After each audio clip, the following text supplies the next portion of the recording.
If you love Paul Harvey stories and the rest of the story, subscribe now. Having one summer day, June 21, the American dream was dawning. The Continental Congress was in session in independent Philadelphia. Present were the Patriots, James Madison and the rest, when suddenly their deliberation was interrupted. Soldiers were approaching Independence Hall. Our forefathers rushed to the windows, gazed out in disbelief. The approaching army was entirely unexpected, therefore Independence Hall was completely unprotected, utterly vulnerable. How many were there? 80, 100, no more. Behind the infantry, 200, 250. Hurry out the back way, quickly. The soldiers were now surrounding the building, but too late, no way out. So bar the doors, and our patriots were trapped inside our Independent Hall. Maybe if they talked to the soldiers, surely they were not beyond reason. What glory could there possibly be in killing unarmed legislators? Somebody called out a window. "What do you want?" One of the soldiers called back.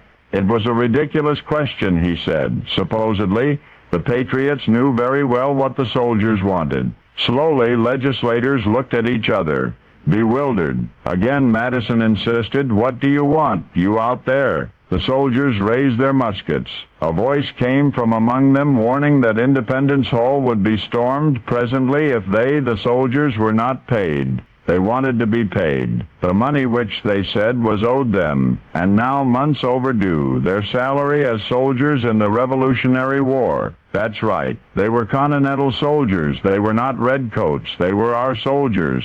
When they staged their dead earnest assault on Independence Hall, June 21st, 1783, the Revolutionary War was over. But angry over the withholding of their back pay, they got drunk and mutinied. They just marched away from their commanding officers, marched off to Independence Hall. Well, gratefully, there was no gunfire, only gun-waving and verbal threats.